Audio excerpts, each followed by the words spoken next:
So our speaker today is Isabel McCoy from Socorro, New Mexico.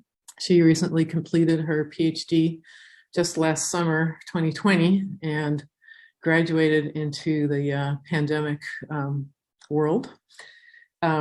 She worked with Dr. Robert Wood and Chris Brotherton at University of Washington, and her talk will focus on the work she did for her dissertation on aerosol-cloud interactions in the Southern Ocean, where Isabel was also active in a field campaign there named SOCRATES.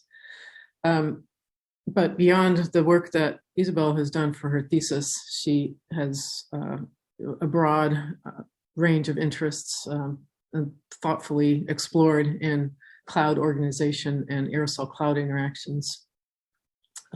Isabel is now a NOAA Global Climate Change Fellow and nominally hosted at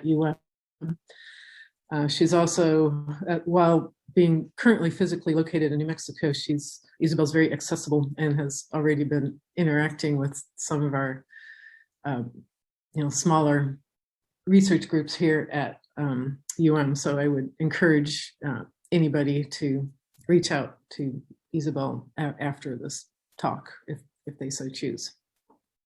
With that, I will turn it over to Isabel. Thank you, Paquita. It was a very kind introduction. Let me just get my screen share set up. And yes, I'm very excited, hopefully as part of this talk, to start collaborating with people. That would be an excellent outcome. So today, as Paquita mentioned, I'll be sharing some of the work that I did during my PhD. And in particular, the story that I'm going to try to tell here is about how ocean biology is incredibly powerful and how it's influencing our climate, in particular through aerosol-cloud interactions in some pretty complicated ways. And so before I get kind of into the nuts and bolts of that, I did want to say that this is a set of papers that I'll be going through today that have a number of different co-authors, and a number of these authors are from different institutes, including University of Washington, but also several collaborators in the UK and kind of across the US. And I'm very grateful to have gotten the opportunity to work with them. So the two papers, the first one is already published. It was published last year. And the second paper will hopefully be published in the next month or so. It's currently in the sort of last stage of review. So before I kind of get into all of the complexities of this, I did want to go through a kind of quick intro about aerosols and how they interact with clouds. And so before we get to that, just these are kind of the two take-home points that hopefully I'll motivate through the next about 45 minutes, which is that present-day observations of the Southern Hemisphere tell us about past pristine environments, and that capturing the complexities of aerosol-cloud interactions in the Southern Hemisphere will help us to reduce uncertainty in our climate predictions. Okay, so how does ocean biology actually influence clouds? And I'm sure to a number of you, this is not a surprising intro, but I just thought it might be a kind of nice starter ground. And so I couldn't resist pulling this image. This is from MODIS of phytoplankton blooms. It's actually in the North Atlantic, but it was such a cool image that I thought it would be a nice example here. And these phytoplankton, or at least some of them, release DMS, or dimethyl sulfide, and these emissions then oxidize in the atmosphere into precursor gases. So sulfuric acid is particularly the one that I'll be talking about, but also MSA. And these precursor gases, if given the opportunity, can nucleate or undergo kind of new particle formation. And these new particles can grow into what we call Aitken-mode aerosols, or quite small aerosols. And these Aitken-mode aerosols can then grow into larger aerosols, these accumulation mode aerosols. And accumulation mode aerosols can also be directly emitted. So something like sea spray that is kind of sea salts and organics mixed together. That's also sources some amount of accumulation mode aerosol. So then, of course, the reason we're very excited about that is that those can then activate or act as cloud condensation nuclei, or CCN, into a cloud droplet. And that's kind of where you start getting these like big climate impacts. And so when they're in the cloud droplet, these aerosols can actually also grow in this in-cloud growth to non-sea salt sulfate. So just kind of further complexities you can get. In addition to growth outside of the cloud, you can get growth in cloud of these aerosols. And then once those droplets evaporate, you can get the aerosol back into the system. And so you have a contribution to the aerosol or the CCN budget as well. And so in addition to kind of the takeaway from this being that you have ocean biology influencing aerosols and clouds, I also wanted to remind you that aerosols can fall into kind of broadly these sort of three groupings of aerosol sizes. And so this is a number distribution that I'm showing you. These smaller particles are these Aitken particles. You then have accumulation particles, and then, although they don't contribute a lot of number, these coarse mode particles. And those are your kind of really big sea spray particles. And we won't talk about those too much, but it's good to be aware of those. Okay, so now that we're sort of on board with that, I want to start our story, or at least where my story starts, is in the Southern Ocean as part of the SOCRATES field campaign. So this was the Southern Ocean Clouds Radiation Aerosol Transport Experimental Study.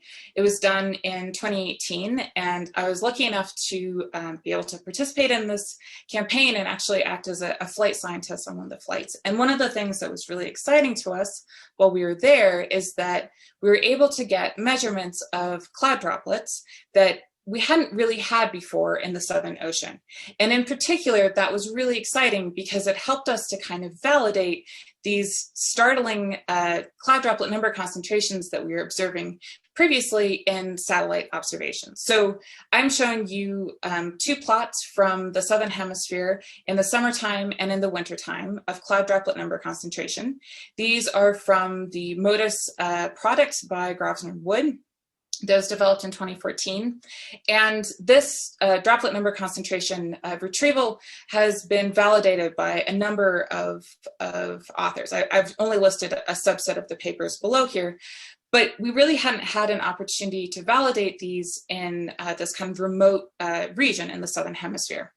And so SOCRATES was important in the sense of being able to actually show us that we were measuring things in the summertime that seemed to be what we were seeing in the satellites. And the reason that I'm going on about how exciting this is that these red values that you see near Antarctica in the summertime are actually near values that you'd see in Northern Hemisphere continental outflows. And so you'd expect in continental outflows that you'd have really high droplet number concentrations because you have all sorts of aerosols that are coming off of those continents and all sorts of pollutants. So you have much higher droplet number concentration in that region. So what should also be apparent to you from the difference between these two plots is that you have a lot more droplet number concentration in the summertime. And that's telling you that ocean biology is playing a really key role in developing these high droplet number concentration values. Okay. So why do you actually care about droplet number concentration in kind of a big picture sense? And so to kind of understand that, we have to start by looking at aerosol-cloud interactions, or ACI. And there are kind of two ways that you can have aerosol-cloud interactions.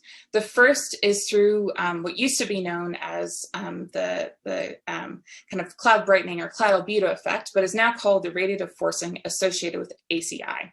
And so the idea behind this is that you start out with a cloud that has some brightness, has some subset of drops, and you keep everything about the cloud the same. So you have the same liquid water in the cloud, but you add aerosol, right? You add the aerosol that can act as those cloud condensation nuclei. And the result is that you get more droplets that are smaller. So the liquid water content has had to kind of spread across all of those droplets. And that means that you've increased the surface area of that cloud, and so it's brighter. It has a higher albedo.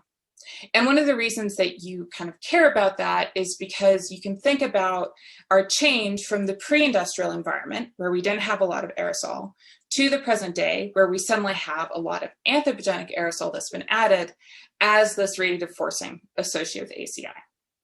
And you can actually measure this directly as droplet number concentration. So you can look at what those, if we had measurements of the pre-industrial droplet number concentration, you would be able to perfectly quantify that. The other way that you can have aerosol-cloud interactions, which I actually will not spend much time talking about, is through adjustments. And there are a bunch of different ways that you can get adjustments, and they're some quite complicated ways.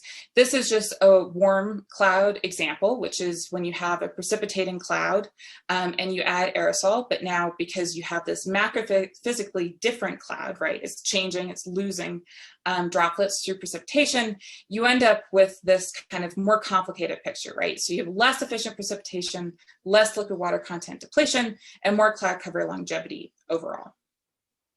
So a lot of people are looking at trying to understand RFACI and adjustments and trying to see what those impacts are.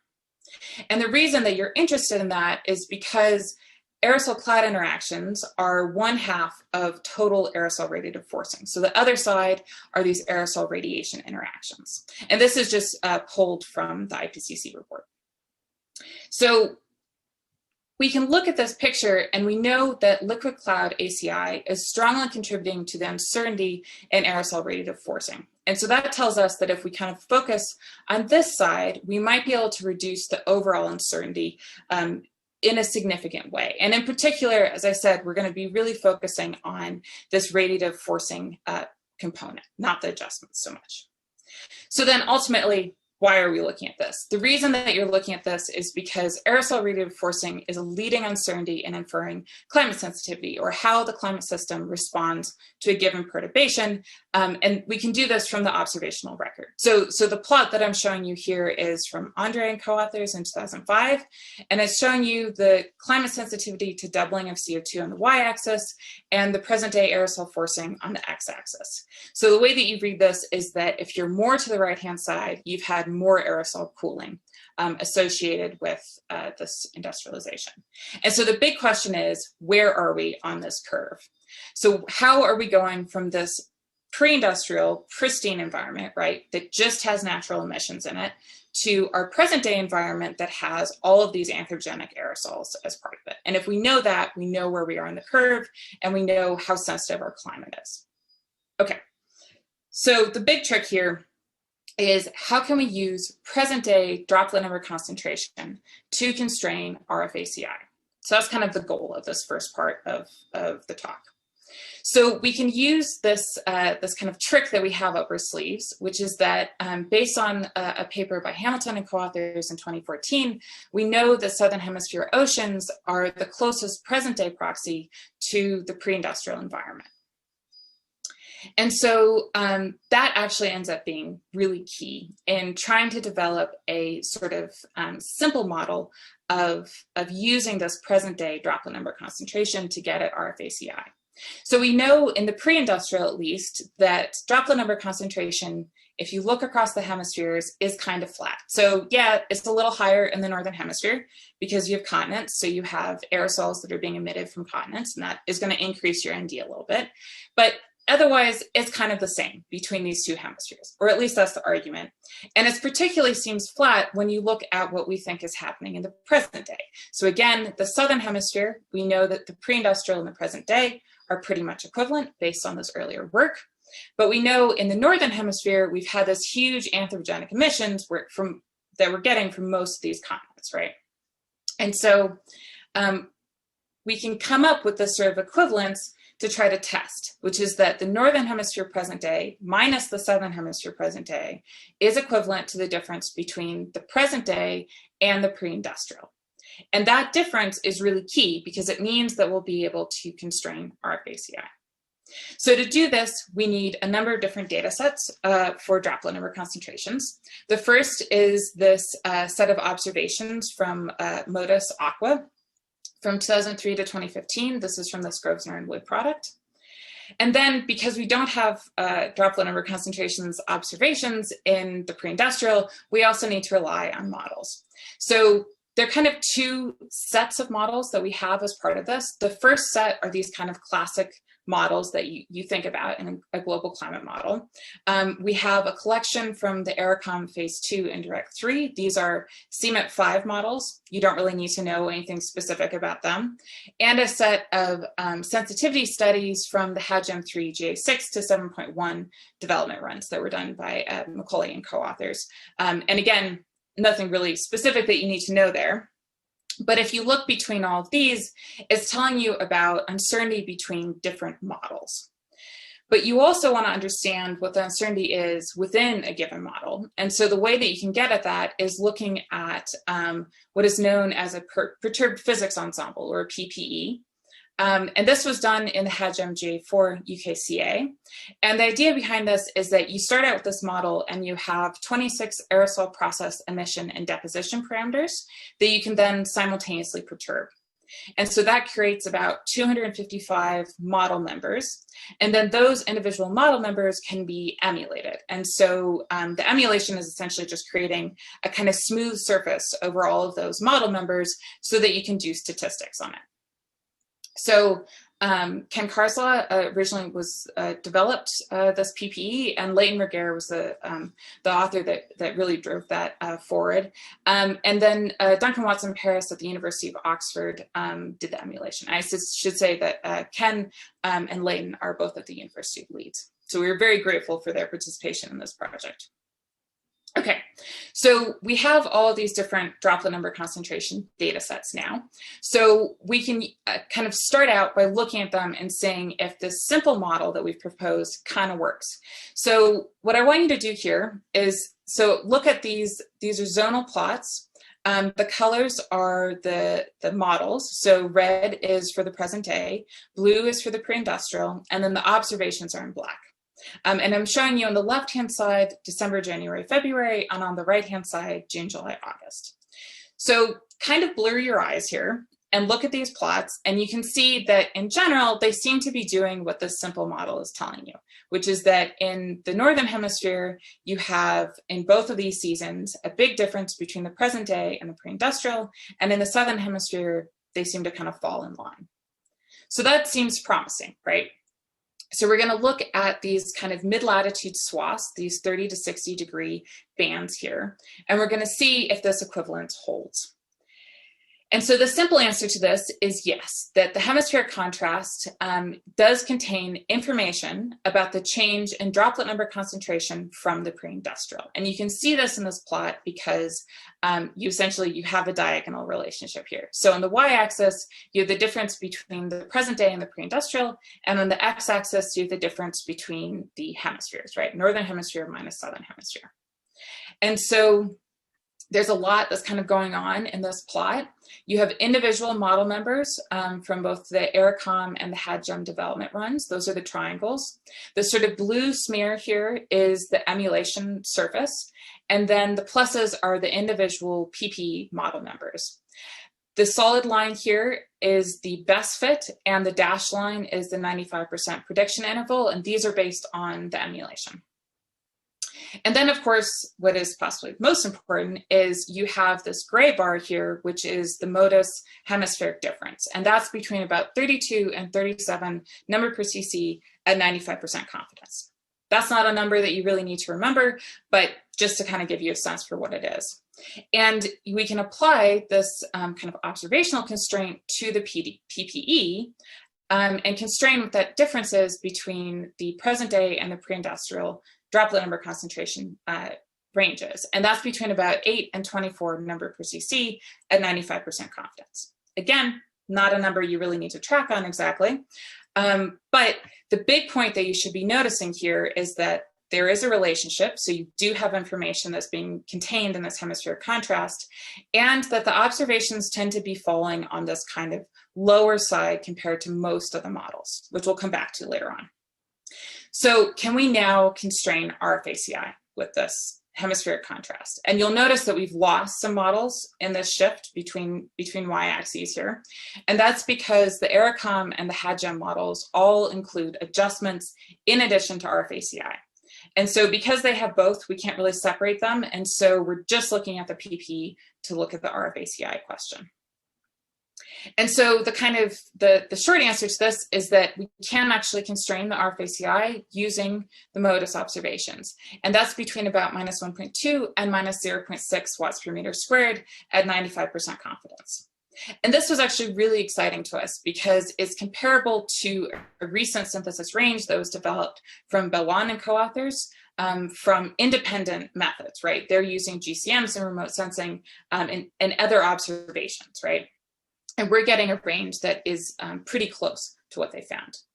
And so this is telling us that there is information in this hemispheric contrast, and that it's useful to look in particular at how well models are getting the hemispheric contrast and droplet number concentration moving forward. Okay, so hopefully at this point, I've convinced you of this first sort of take-home point, which is that present-day observations of the Southern Hemisphere can tell us about past pristine environments. So now let's start talking about the more sort of complicated part of the story, which is looking at the sort of more of the specifics of the aerosol-cloud interactions in the Southern Hemisphere, because we think that if we understand those and we can model those a little bit better, we'll be able to reduce our uncertainty in climate predictions overall. So you may have noticed I was sort of skirting around doing this comparison directly earlier on. But you can see from this that the observations are pretty different from what the model is giving you. And you'll notice that earlier on, many of the models and the PPE members were outside of the observed range of droplet number concentration difference between the hemispheres. And so you'll see that in particular, these models seem to be having a really hard time getting summertime mid-latitude droplet number concentration, right? It's way too low, both in the northern hemisphere and especially in the southern hemisphere. It's really low-balling it. And so we want to understand why that is. And it's probably not that surprising that it's having a hard time there, because we know that uncertainty in aerosol indirect forcing is dominated by uncertainty in the pre-industrial aerosol state, i.e. natural emissions. And we also know that Southern Ocean cloud condensation nuclei, or CCN, are from natural emissions. So recall back to the sort of aerosol discussion that we had at the beginning of the talk. And I've included this diagram of sort of the messy all of the messy interactions that you're having in the Southern Ocean. So you can see that droplet number concentration is being affected both by CCN, which is being developed through sea spray and DMS emissions that are then evolving, as well as potentially new particle formation that is influencing droplet number concentration, and we'll talk about that in a moment. And you're also having loss associated with precipitation scavenging. And in particular, we can see this happening in the zonal plot here, where you have this kind of divot that is associated with where the mid-latitude storm track is. And that's because the sort of low clouds associated with those storm systems are really effective at kind of drizzling out and losing both ND and CCN. And so we actually have seen for a long time that this was a region that models were really struggling with. And in particular, we knew that low cloud kind of biases were occurring in Southern Ocean cyclone cold sectors. So this is from a paper in 2014 by Boda Salcido and co-authors, and it's looking at cyclone compositing. So essentially, they've fit these so that on these kind of bottom three boxes here, you're in these cyclone cold sectors. And the red here is showing you where you're getting too little solar radiation from the Southern Ocean. And so that's telling you that you're missing something about the clouds that are occurring there, which tend to be these mid and low level clouds. And so this was an issue that we've known about, and is actually where SOCRATES comes back in. So SOCRATES was an aircraft campaign that was developed to specifically sample cyclone cold sectors to try to understand what aspects of those interactions that are happening in those regions that models are missing. And so the strategy behind this was that we would fly out from Hobart in Tasmania, bottom of Australia, into the Southern Ocean. We just kind of do a straight shot. We fly out high in these mid-tropospheric legs, and then we go out to a certain point, drop down, and then come back to Australia doing these kind of modules of boundary layer sampling. So that would include above cloud sampling, in cloud sampling, and subcloud sampling. And we'd repeat those as many times as we could. And this is a similar flight strategy that was used to CSAT, which was a campaign that was done in 2015 that sampled the stratocumulus to tracumulus transition between California and Hawaii, so in the Northeast Pacific. And the reason that I bring this up is that because this is such a similar kind of flight pattern, we can use CSAT as this kind of subtropical comparison to the Southern Ocean. And that will help us interpret what is so unusual about what's happening in the Southern Ocean environment. So SOCRATES, as I said, was in the Southern Ocean. It was in the summertime in 2018. CSAT was in the summertime in 2015. And they had the same sets of instruments. So accumulation number concentration, which we're calling USAS 100, total aerosol number concentration, or CN, which is the sum of the Aitken accumulation and course, which I'll remind you from before, is kind of this set of number distributions, right? In addition to the cloud droplet number concentration, and then various cloud and drizzle observations that we can use to screen for aerosol to make sure that aerosol measurements aren't contaminated. And so in particular, I want you to notice that if you take the difference between the total aerosol number concentration, the CN, and the USAS 100, that is essentially telling you about the Aitken aerosol, because most of the numbers are either in the accumulation mode or the Aitken mode. And we'll come back to that in a moment. And in addition to these observations, we also had a number of models that were at our disposal. So we could look at the high split back trajectories to understand air mass histories. And we had a number of these CAM6 simulations that were nudged to the flights using MERA-2 reanalysis. And we actually have those for both SOCRATES and CSAT. And the trick with these is that they're nudged to the large scale meteorology. So the cloud and aerosol properties aren't matched to observations. And so we can compare in a more sort of apples to apples way between the observations and what the models are doing, which is exciting. So the first sort of take home point was that the Aitken particles that we saw in the Southern Ocean occurred really frequently, and this happened at all altitudes. So the plots that I'm showing you here, it's sort of a lot going on. They're both the left-hand side and the right-hand side are PDFs. They're taken at the sort of mid-tropospheric altitude, above cloud, and subcloud. And they're PDFs of the number concentrations for the total aerosol and the accumulation mode aerosol. And so you'll remember that if you kind of take the difference, at least, you know, kind of graphically here, this is telling you about the Aitken aerosol. And in particular, because the accumulation mode aerosol is so small, this is on a log scale, you can see that the CN, in particular, these really high values are telling you about the Aitken aerosol that are occurring there. And so the big thing to kind of take away from this is that in the Southern Ocean, right, you have way more Aitken aerosol than you do in the subtropics at those kind of same altitude cuts. So we can kind of look through this in a little bit more detail to try to understand what's going on. So first, we're interpreting, although we've done some sort of extensive analysis, double checking this, that these really high concentrations of CN in particular, in combination with the low accumulation mode aerosol concentrations, are telling you about where you're getting recent particle formation. And what I mean by recent particle formation is that it's new particle formation, but the particles have grown enough that we can actually observe them with our instruments, which is a little bit of a nuance. But essentially, you should be interpreting these values at, you know, above 2000 as something that's telling you that you're having a fair number of these recent particle formation events occurring.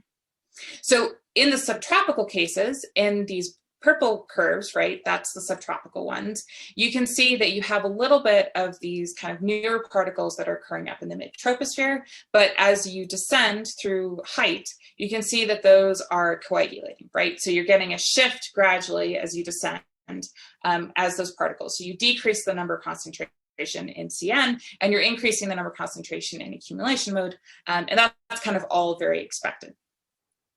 Now, we also know from previous observations in the Southern Ocean during the ACE-1 campaign that you do see particle formation occurring at the sort of outflow of low sort of cumulus type clouds.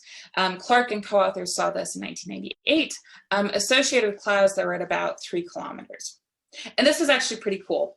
And so the way that this is working is that air masses from the surface are being kind of brought up through these clouds. And as that's happening, you're getting removal of those aerosols. And this is really key for getting particle generation, because if you just have these gases sort of floating around, they'll tend to glom onto things that are already there, right? So if you have a lot of surface area of particles already there, then they'll just sort of fix to that. and they won't go under this particle generation. But as you go through this cloud and into the outflow, you've removed those particles, right? So you've reduced the surface area associated, particularly these accumulation mode aerosols, but also the coarse aerosols. And the particles can then generate in that outflow using those DMS oxidation products, and because they've been exposed to higher actinic flux at the kind of the top of the cloud. We can talk about more specifics if you're interested, but this is a mechanism that people have seen kind of across the world. It happens a lot. So we're then kind of left with this question of, yes, we see this at 3 kilometers, but what is happening at 6 kilometers in the Southern Ocean that seems to be definitely generating a lot of these particles up there? And we're also left, based on these plots, with the question of how are these Aitken particles influencing the Southern Ocean droplet number concentration? Because you're very clearly seeing a difference between the subtropics and the Southern Ocean here. And maybe that's part of the thing that is driving these differences in droplet number concentration in the Southern Ocean. Okay, so to answer this first question, we look at air mass histories, which is kind of the classic approach. And we define, we can go through more details on this, but we define these sort of recent particle formation cases as when we're having these really high CN occurrences in kind of 10-minute increments along the flight. And so what we see, if we look at their kind of altitude versus time, as well as where the minimum height occurs along that back trajectory, we see that these RPF cases, the recent particle formation cases, have experienced both rapid uplift and they're coming from the boundary layer more frequently. And that's really key, because that's telling you that they have access to those DMS and DMS oxidation products from the surface, although they can also be oxidized up above, and is telling you that this, because this is such a rapid uplift, that it must be going through a cloud. And so what we actually see after we do a lot of kind of synoptic analysis is that the particles that we're observing being generated at 6 kilometers are associated with synoptic uplift. And in particular, there's associated with warm conveyor belts and subpolar vortices. And this is because they're creating regions of really deep ascent and cleansing through cloud. So again, they're able to grab these DMS gases at the surface, pull them up through the cloud, get rid of those other aerosols that are there, right? So reduce the surface area, and then release them out here, where in particular sulfuric acid can then nucleate into new particles. So this was really exciting. And it was particularly exciting because then if you kind of looked back through the literature of what other observations have been seen, we saw that Weber and co-authors in 2001 looked at a frontal system and saw similar behavior in the Southern Ocean, that you get these particle formation events. And this is also will play into the kind of low cumulus cloud formation events that Clark and co-authors were observing in 1998. And so the kind of big takeaway from this is that you're generating a huge amount of these Aitken aerosols throughout the depth of the Southern Ocean. And so that means that you are then have the ability to kind of bring those aerosols down into the boundary layer. And this was something that was previously observed, again, by Clark. It's a very prolific paper, and Covert in 1986. This is an amazing paper. If you have not had time to look at it, it's really incredible. And so they see that you have all of these Aitken aerosols that are being brought into the boundary layer. And that actually ends up being really key for controlling what forms as cloud condensation nuclei in the Southern Ocean boundary layer. And in particular, this was discussed in this paper by Rice, as well as Quinn, and modeled in this Korhonen paper. And in the Quinn paper, what was interesting is that they find that this kind of intrusion of Aitken aerosols that have been formed through this kind of complicated connection to ocean biology is actually the key CCN that is driving this environment, right? So sea spray is really not that important in this situation. And the kind of further interesting thing here is that this is a very different environment than you're getting from the subtropics. So in the subtropics, you see particle formation up high associated with deep convective clouds in the tropics, and then they kind of slowly descend through the atmosphere, coagulating into these accumulation mode aerosols that you get as you're entering the boundary layer. So that's a totally different aerosol environment. And so you expect, given that difference, that you'll find very different behavior between the Southern Ocean and the subtropics. So do you actually see that? Are these cloud aerosol relationships different?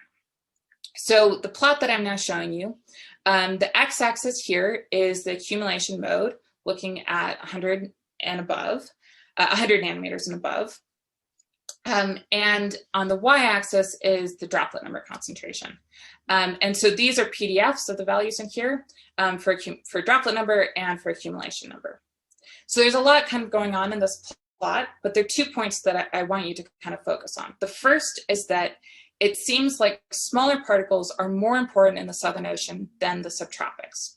So and another way to kind of phrase this is that less of the Southern Ocean droplet number concentration is being explained by the USAS 100. And that's telling you that there are smaller particles than this kind of arbitrary cutoff that we set for accumulation mode. So it's telling you that particles smaller than 100 nanometers are actually really important for kind of contributing to the droplet number concentration in this region. And the second interesting thing is that if you look at this kind of less than 10 number per cc in accumulation mode and in droplet number concentration, you see some kind of big differences between the Southern Ocean and the subtropics. So in particular, in the subtropics, they observed these precipitation depleted cloud features, which they count as droplet number concentrations less than 10 per cc. And they saw that they occurred very frequently. So this is a great picture that Paquita took and has been shared very broadly associated with this campaign, but you can see these kind of optically thin layers that are occurring here. And what was exciting for us is that this is definitely occurring in the CSAT observations. You can see that there's more power in this PDF and there's more scatter down here, but it's not occurring in the Southern Ocean. And so that's telling you that you just can't seem to get enough precipitation depletion to create those cloud features, even though we're studying cloud types that are very similar between the subtropics and the Southern Ocean. And so this led us to propose this other mechanism that we think is happening, and this is called the Aitken-Buffering Mechanism. So in the sort of typical situation here, we know that we have free-tropospheric Aitken particles that are being brought down into the boundary layer, where they can then grow into accumulation mode sizes, either in cloud or subcloud. And so this has already been discussed by a number of authors. What is interesting, though, is that we know that we're getting precipitation removal that's happening. And that's removing both droplet number concentration and CCN in the boundary layer.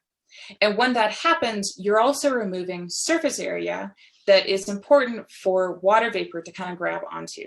And because you no longer have that surface area, you end up sort of supercharging the updrafts that are experienced by particles at cloud base. And that's because you have more water vapor, so they're more saturated. So increasing that peak supersaturation at cloud base means that you can then activate these smaller particles, right, the less than 100 nanometer particles, into droplets. And so that pushes back against the loss of droplet number concentration that you're experiencing in the cloud. And after the droplet evaporates, eventually, it pushes back against loss of cloud condensation nuclei in the boundary layer. And so this might be why you have such high and sustained droplet number concentration in the Southern Ocean, because you have this kind of both a continual source of Aitken aerosol from above, but a source that can then be kind of pushed back into the system whenever you have that precipitation depletion that might happen. So you never get those precipitation depleted layers occurring. So that was pretty exciting to us that we could see that this was happening. But we also wanted to check how well the models were doing at this, were they capturing this? So as kind of a baseline check of how well CAMP6 is doing in the Southern Ocean, we looked at the PDFs of droplet number concentration, and this is for CSAT on the left-hand side and SOCRATES on the right-hand side. The solid lines are for the observations, and then look at the dashed line for the model. And I can explain to you what the difference is if you're interested. But essentially, you see that while there is low bias in both the subtropics and the Southern Ocean, it's more significant for the Southern Ocean. So these are the median values up here next to these labels. And so this is telling us that potentially the mechanisms that seem to be unique to the Southern Ocean and really driving the droplet number concentration in that region may be incomplete. And that's completely consistent with the behavior that we were seeing in the other models that we saw at the beginning of this talk. So one of the questions is whether it's capturing this Aitken-Buffering mechanism. And so I'm showing you a kind of similar plot to what we had before. These are, the model is matched to observations in time and space, as in actually the previous plot as well. And you can see that, again, the solid line is observations here, and the orange dots here are observations. And the model is in black, and the thin line's there.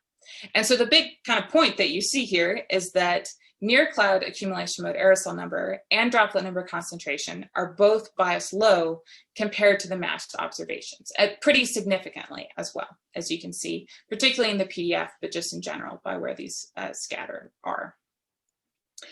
So maybe this is saying that it's missing Aitken buffering, and that's why these models are having such a hard time. But what we actually see in addition to this is that there are kind of deeper aerosol problems that might be kind of a bigger deal than even getting to the Aitken buffering. And this is very apparent when you look at kind of similar PDFs as we had initially for the mid-troposphere, above cloud, and subcloud. So again, the thicker lines here are for observations, and the thin lines are for the model. And this is again matched to location and time with the observations.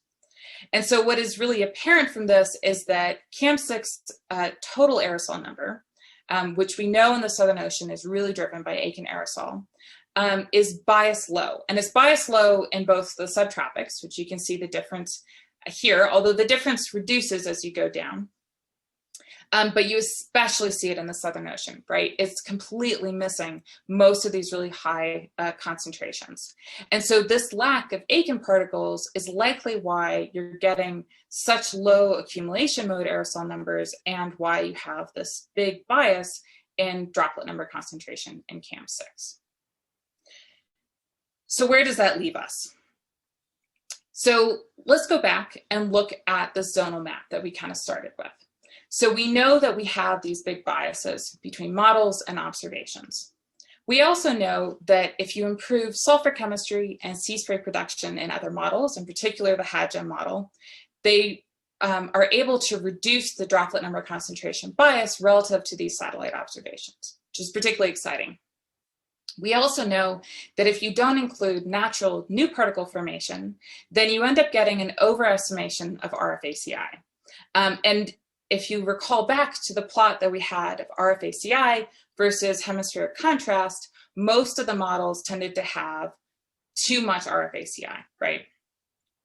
And so that's a very consistent direction that we might be having here, which is that we're not getting enough kind of accounting for this new particle formation that is occurring.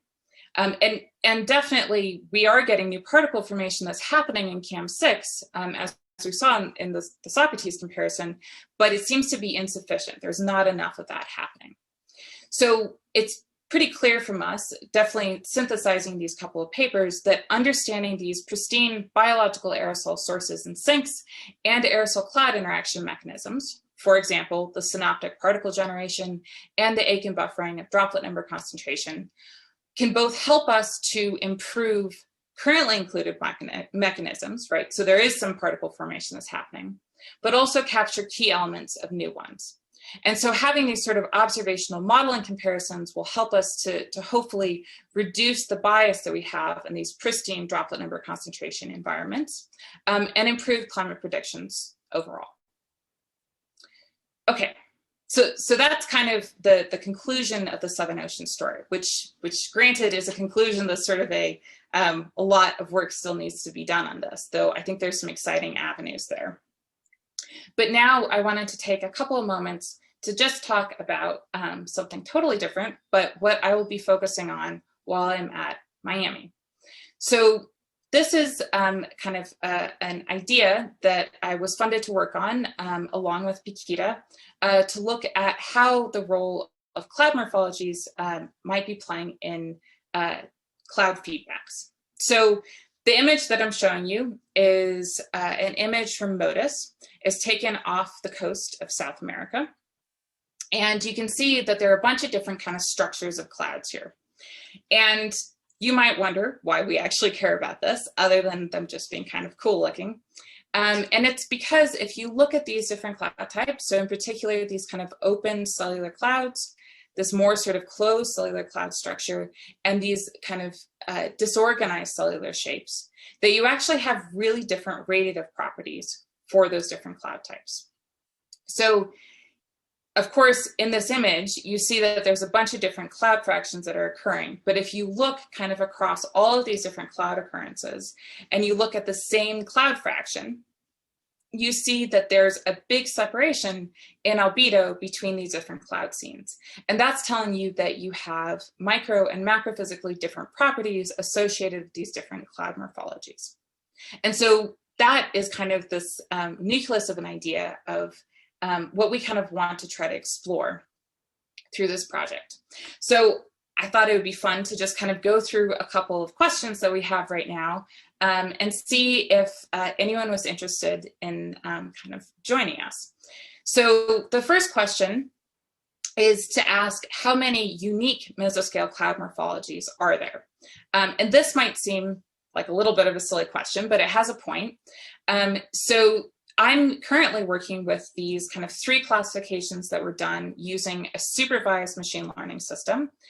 I'm also comparing through this project with also a supervised classification scheme and an unsupervised classification scheme.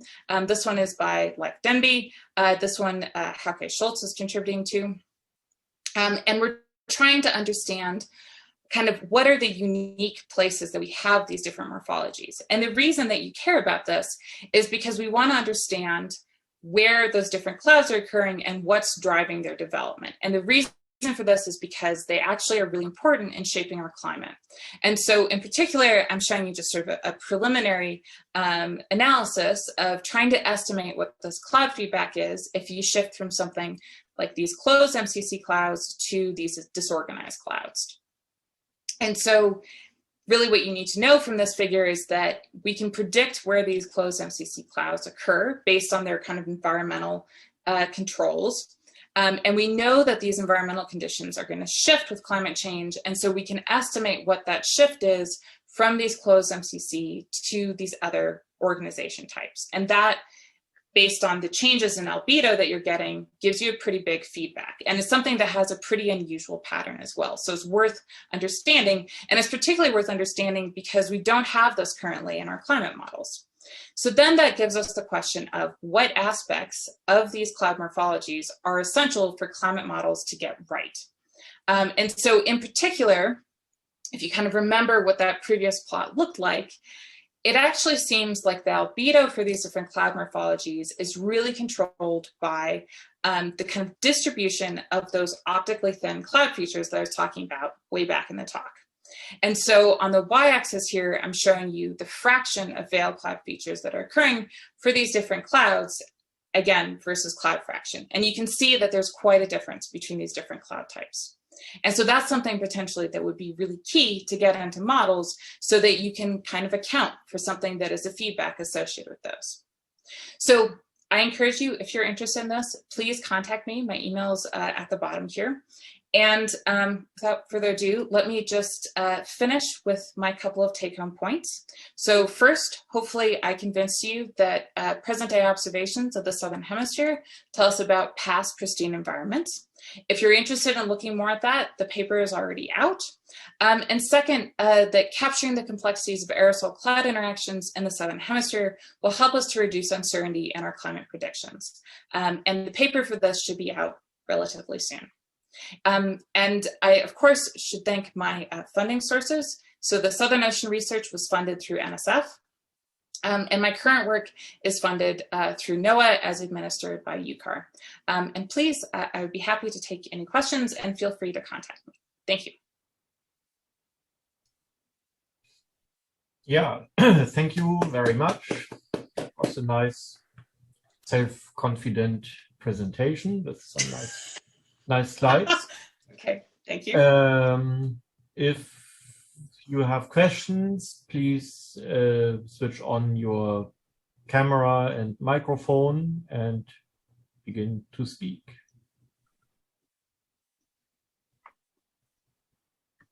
Paquito? Okay. So let's see.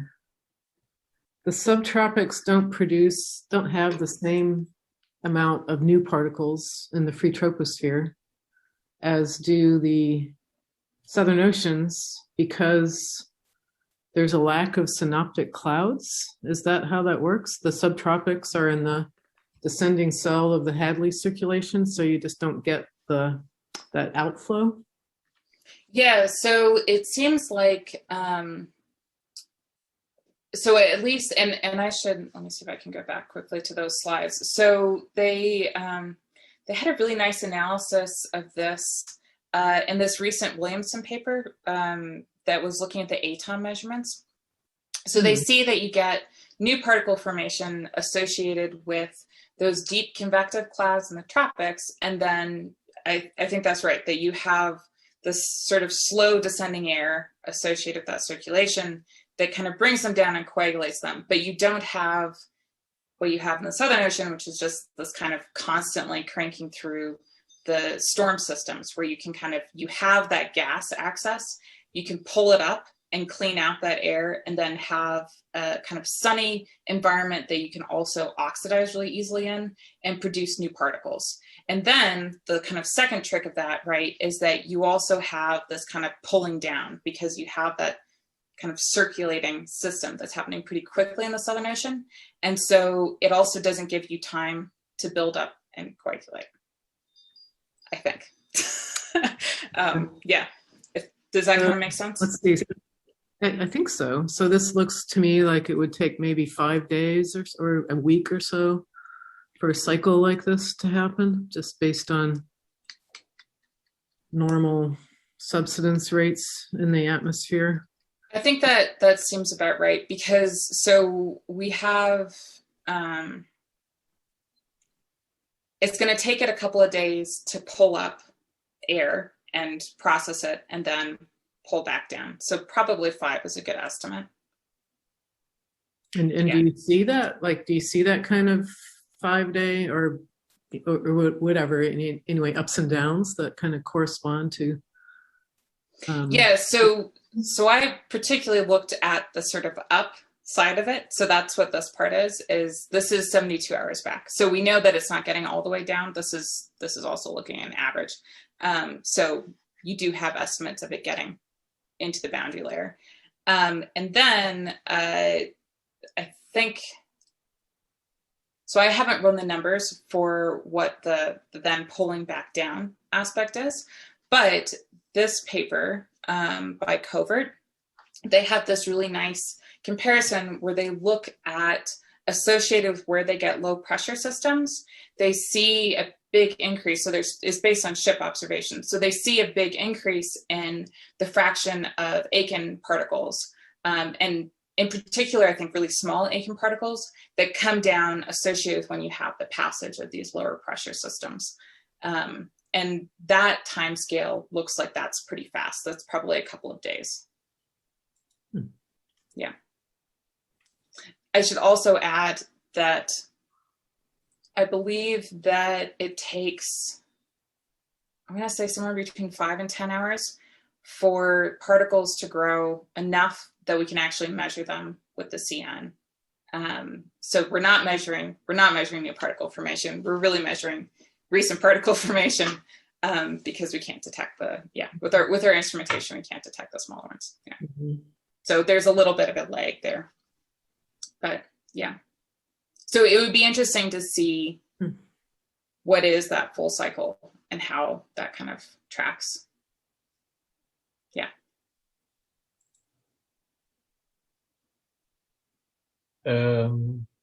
Anne Barkley, did you have a question?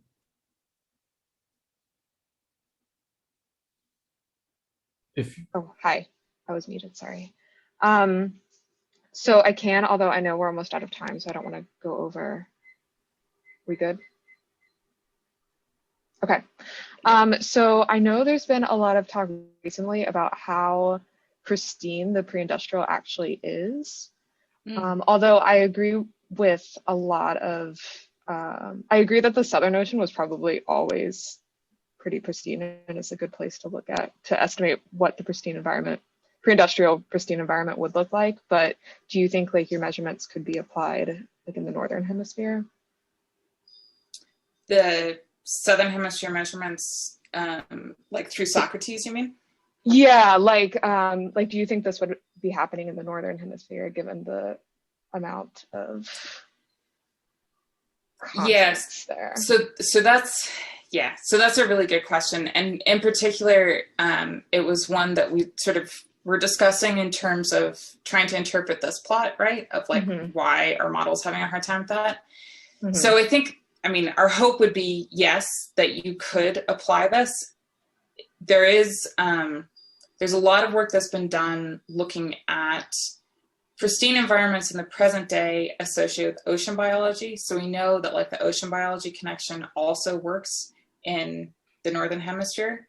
I am less sure because I know that there's complexities with how like sea ice interactions happen in the Arctic that I would think would be similar to what's happening in the Antarctic.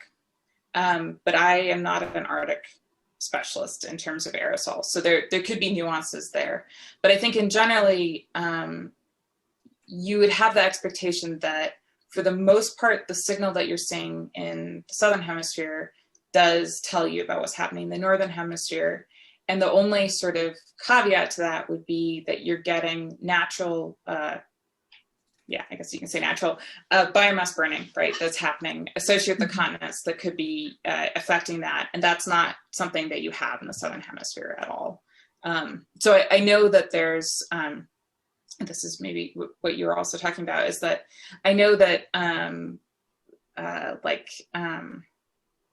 well, all I can think of is Ken Carswell, but I know that there are a number of people who are looking at trying to kind of backtrack what the aerosol was in the pre-industrial and trying to kind of fraction that out. And so in the northern hemisphere, it does become a little bit more complicated. So that was a little bit why I was, I guess, saying that, you know, it is probably a little different in the northern hemisphere associated with the continents, but yeah. So at least the biological connection we think is the same. So yeah, that was a long answer to a good question. It is something to worry about. So this is kind of a first pass, and it's definitely, there's some nuances there. Yeah, no worries. Great talk. Thank you. Then I see Brian Mapes there.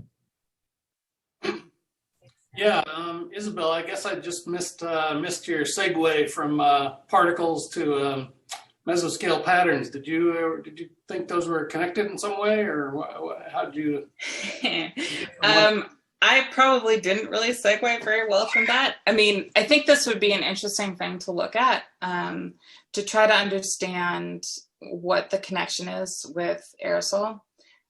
You certainly see differences associated with, right? So in particular, you can talk about how in the subtropics, right, with these lovely veil clouds, those are associated with the same cloud morphologies that we're sampling in the Southern Ocean, but we don't see those veil clouds. So it's definitely true that you're getting some sort of aerosol influence, and it would be very exciting to try to separate those, right? So I guess my sort of expectation would be that you have large scale sort of meteorological controls that are the first order driver of when you tend to get these morphologies.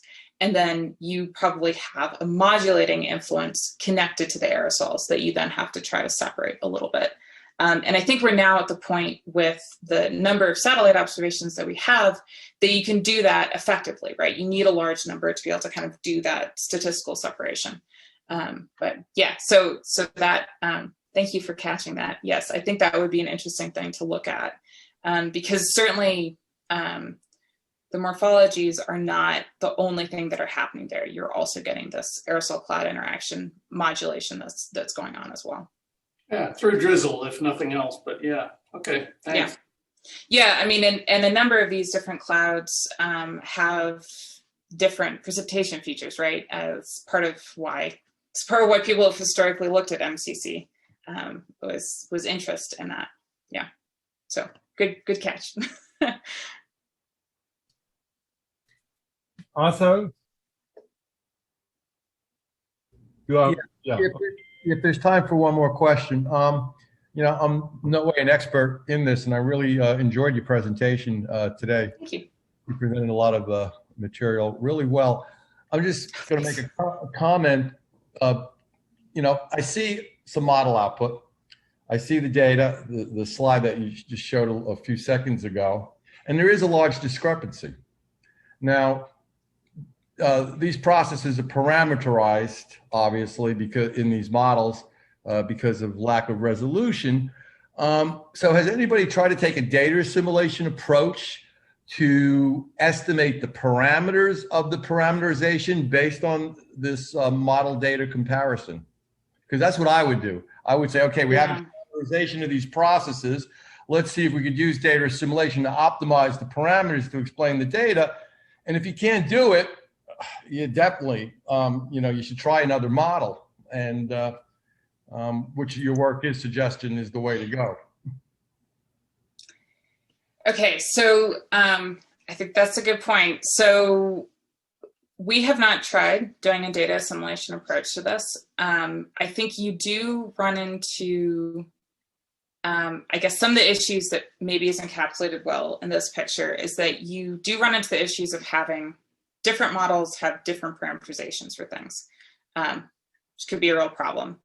And then the kind of skill that you have from something like the PPE is that you can then say, okay, well, we'll just look at one model and then explore that parameter space to see what tends to be doing better. So something that would be really interesting to do, and we haven't done yet, is to say, okay, well, we have this PPE. What are the ones that tend to be getting this hemispheric contrast right? So what is the set of parameters that are like really spot on? And in particular, it would be great to do this associated with the Southern Ocean. And actually there's, I'm not going to get the citations right, but there's a couple of papers that, so I know Leighton Regehr, I think he led one and he was involved in a couple of other ones that looked at the space observations to try to constrain the model using those observations and get kind of better parameters. And it's really complicated. To me, it was really complicated trying to get all of those things to speak to each other, in particular because you're trying to match to Southern Ocean observations, but you also have Northern Hemisphere observations, and you don't want to like let one dominate. And so then it becomes kind of this whole thing. So I don't have, I should have included the kind of citation list here, but if you look up this name, Regehr, there's a really good paper that he did recently that is doing, I think, precisely what you're asking about.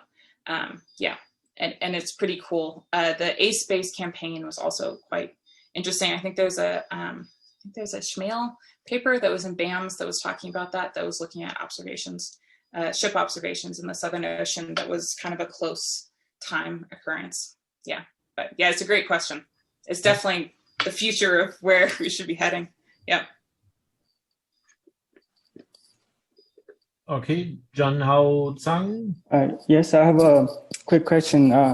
Really nice talk, Isabel. I'm just interested in your, I think it's the last slide, you showed different fractions of the really thin veil clouds. Yeah, this one? Yeah. So I was wondering, this kind of look like a global or semi-global statistics. So I wonder, how did you detect the really thin clouds? What kind of method did you use? Yeah. So this is a first pass on this. So I completely acknowledge that this is not maybe the best way of doing this, but what I'm doing is I'm saying, okay, so within a scene, so these are 256 by 256 kilometer squared scenes. I have what the cloud optical depth is. I have kind of the histogram of that. And so I say, what fraction of the cloud is less than 3 optical depth? Because 3 was what they found in, 3 is what they found as kind of the cutoff for these veil clouds in these couple of papers, I believe. I think it's this one. It might be a slightly later one that he did. And so that is an estimate. And in particular, it's an estimate because you tend to get veil clouds occurring both at kind of cloud top, but you also have them at LCL, so the lifting condensation level. And this, the way that I'm measuring it, does not discriminate between those. It's just a sort of, you know, quick cut. What is the kind of distribution of those very thin features that you're getting? Yeah. So yeah, so that's an excellent point. It is something that you need to be careful about what the heights are. And I don't have that level of nuance in the data. Thank you. Okay, I don't see, or Arthur, did you have another question? No. So I think that's the end of today's seminar session. Thank you again for the nice talk. Thank you very much for hosting me. I really enjoyed that. It was great to get to chat with everyone. Yeah, you can come anytime again if you want. Oh, okay. And yeah, thank you to the people in the audience for attending the seminar. And I can tell you, we will have the next one on Friday morning. We will have 3 15-minute student seminars. And then next Wednesday, we will have Shannon Doherty of OCE giving her 1-hour student seminar. So a lot of exciting stuff coming up. If you want to see this presentation again, you can watch it on YouTube sometime this evening. It will be there. So that's all for today. Thank you and have a nice evening and goodbye. Yeah, great talk, Isabel. Thank you so much. Oh, thank you very much. And thank you for excellent questions as well. That was very fun.